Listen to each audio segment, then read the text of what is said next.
Have you ever wanted a way to erase your disks so that people can't get your sensitive data? Well, you can always break it in half or build your own DVD burner, which we'll test right now.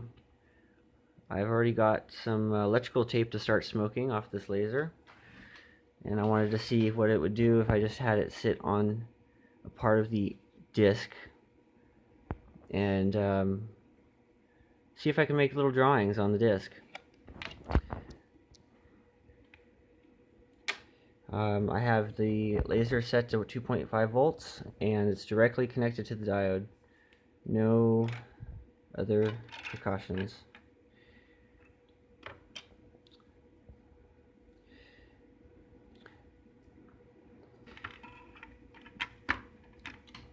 Let's see here. So I put that in that. No, really, if you're going to try this, get some safety glasses for the correct wavelength of laser you're working with. Let's go. It's 130 milliamps at 2.5 volts.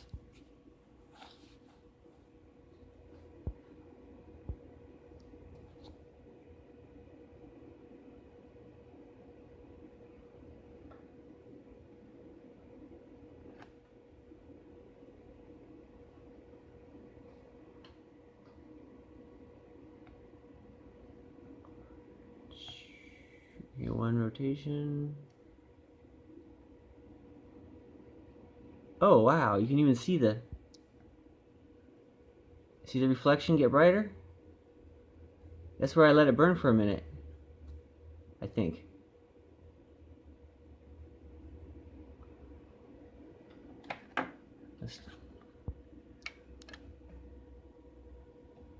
Do I have successful record? Oh, I thought I had recorded something. That would be cool. I don't see anything that I might have recorded on here. Try it again at higher power.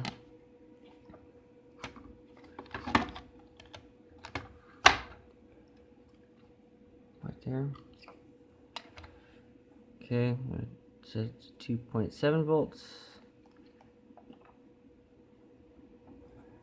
180 milliamps. 2.7 volts.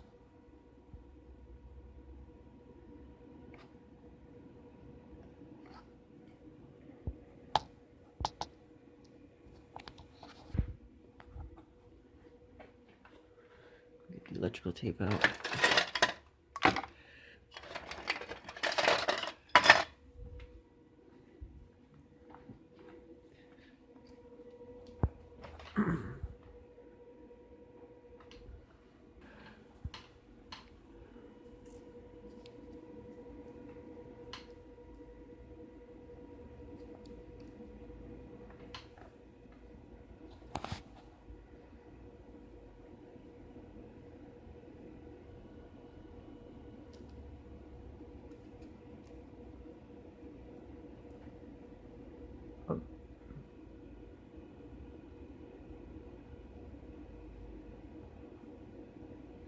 Looks like it has to be just at the right focus,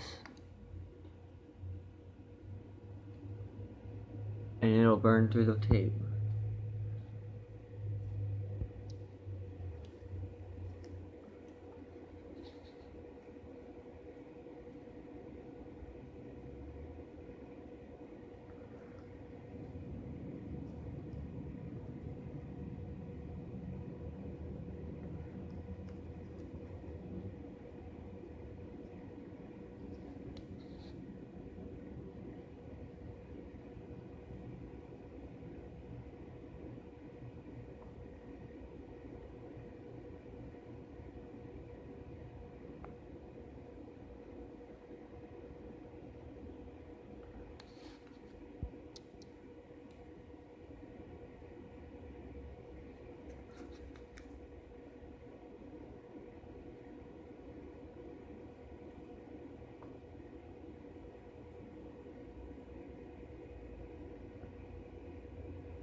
kind of see the holes that it made.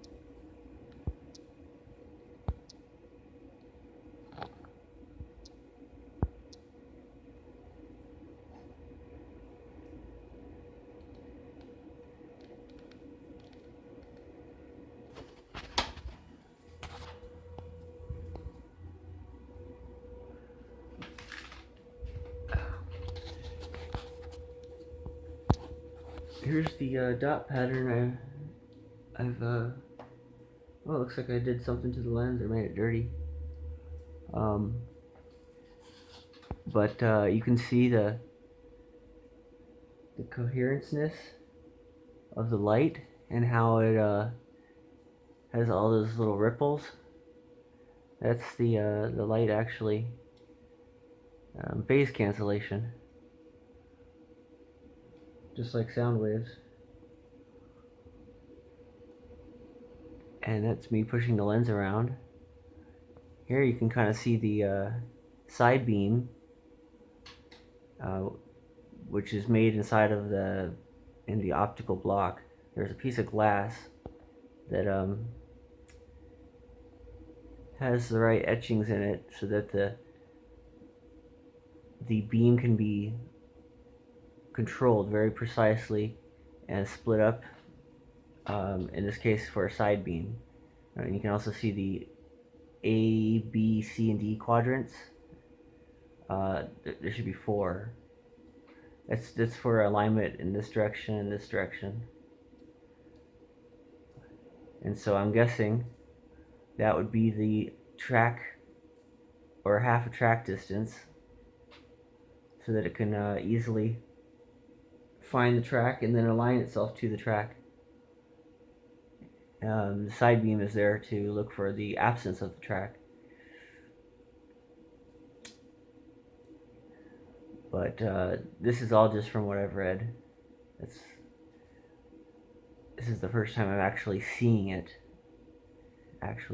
on the ceiling.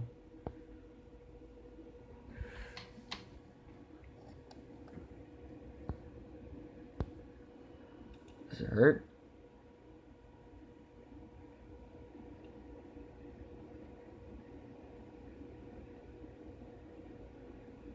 No, doesn't hurt too much.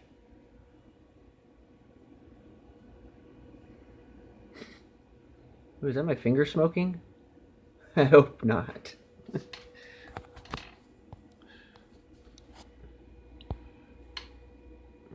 Well, I might as well take it up even higher.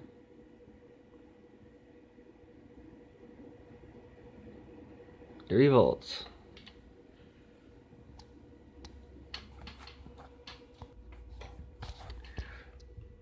Here's the green one that I modified.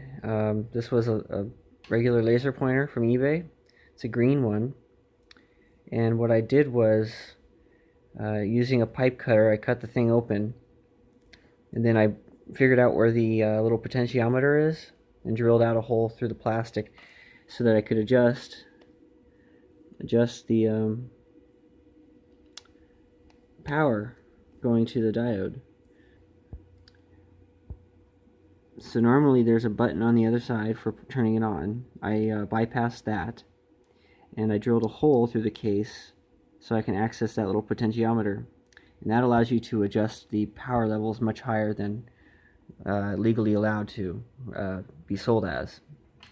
This was really common 10 years ago. I don't know if you can still get them so easily. But this was like $5 in 2009. And at 3.6 volts, okay, make sure the beam is pointing away from me first.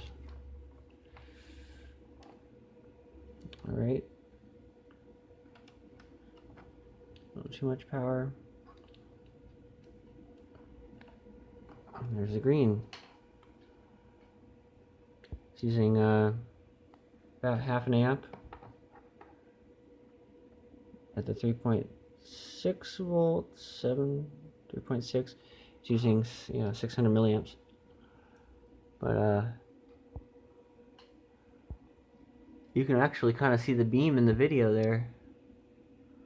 That's actually, I can see that. That's visible. The beam is visible. But yeah, this is not a toy. Even though it might be sold as a toy, it's not a toy. And it will hurt you if you look into it. And it will hurt your friends if you point it at them and they look into it. So don't point them at anybody. Hope you enjoyed this video, and thanks for watching. And today I'm playing with the laser printer laser.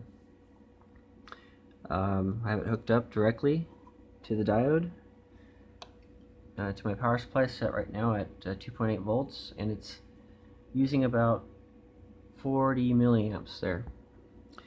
And this light is not visible. It's an infrared laser, and you can see it through the camera. Cameras are sensitive to infrared, but my eyes cannot see it, so it's a little more dangerous. So you got to be careful, knowing that you're not going to be able to see the beam as it hits your eye and melts it and causes damage, but you will see the damage, I'm sure. Anyway, it looks purple on the camera, but it doesn't have a color because it's infrared. So I have no idea the actual intensity. I just know the amount of current that it's using, and it's not getting hot. So I don't think I'm overpowering it. I guess I can try turning it up a little higher and see if I can get some 3 volts. Oh, there's the beam right there. Now I had this resistor in series with it. I guess I can try it without the resistor. These are really easy to damage too, so I gotta be careful not to put too much current through it. I short out the terminals and then figure out the current that I want at the most. So I'll set it to 50 milliamps. Okay. And now it's at 1 volt. Turn it up a little higher.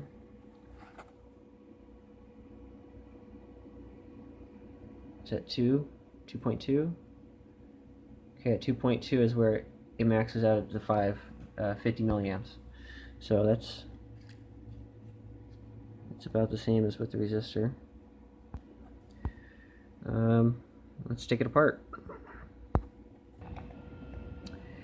Here's the laser diode by itself without the cover. The cover has a lens on it.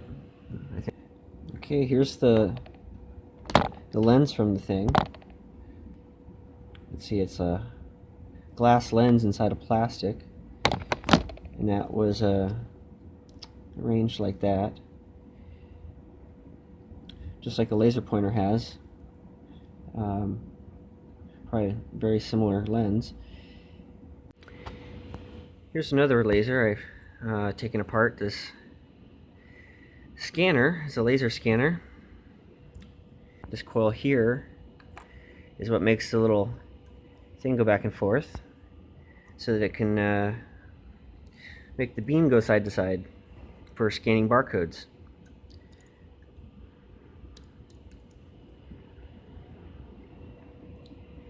The laser is this thing that I soldered some wires to. Normally it would have been powered with this controller, but I'm still new to lasers, so I don't really know how to do it properly. I just plug them in directly to the power supply and try not to cook them. I thought it was interesting though that this the sensor is actually socketed. So here's the sensor. It's actually socketed, so I was able to pull it right out. And it looks like a little solar panel. That's probably what it is. Okay, I'm going to start it at 2 volts. And I don't know the pin out of these, so I usually just connect it up until it lights up. Well, I connect it up until I find that it pulls current in one direction, but not a dead short. So if I short this out, I'll see the max. And that's usually because 2 of the pins are connected on that diode. But if I connect it to the other pins until I find one combination that does that, maybe. That's not it. That's definitely a short. Try the next combination of pins. There we go. 0.2 at 2.2. And there's the laser. There's the beam. This little thing would go back and forth and make the beam go side to side like that. So there's the red beam over on the screen there.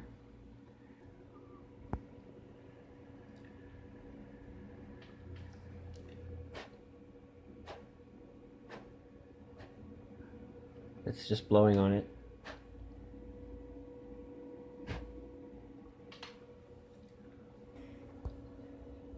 Wow, you can see some interesting dots there, dot patterns. Here's another scanner. This is one of those little square desk scanners that has a red glass window on top and shines out the grid pattern that you see in cash registers sometimes.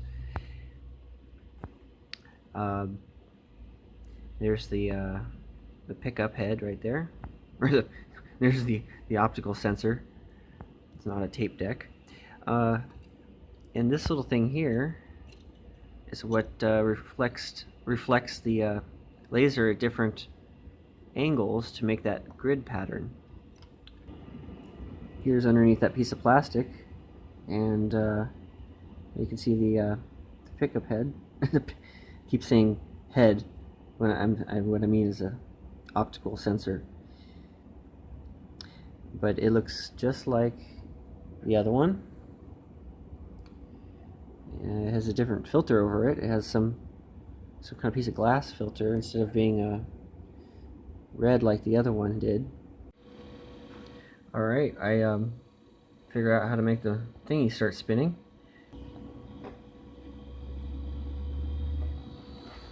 Even a red light coming out?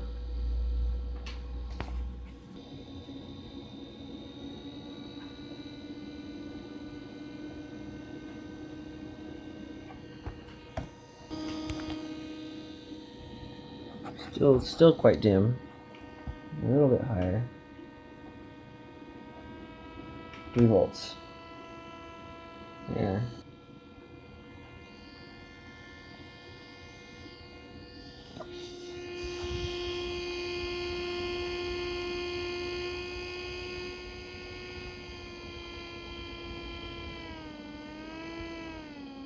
So it gets dimmer when I go too high. That's the limit. And if you go just a little bit higher, it'll burn it up and turn it into an LED.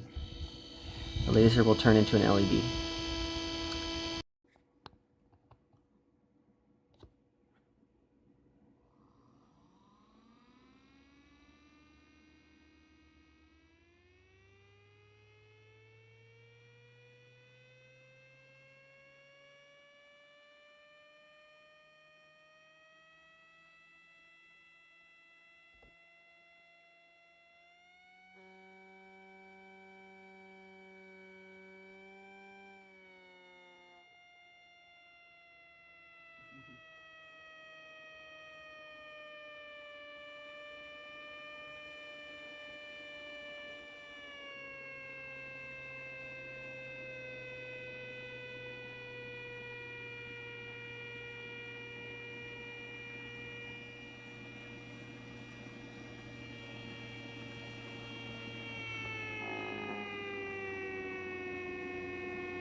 Here's some color bars.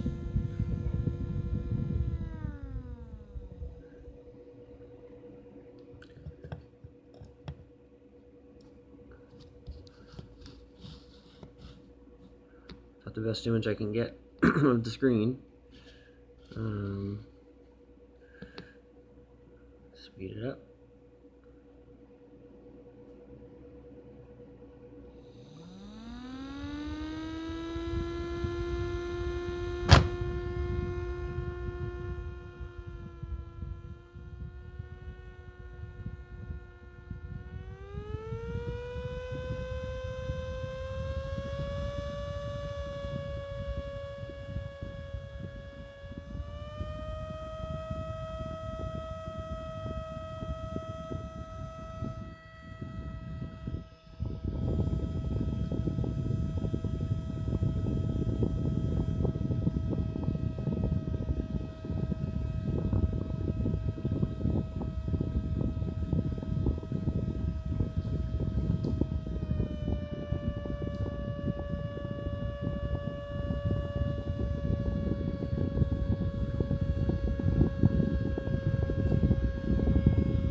Something that'd be more interesting than that.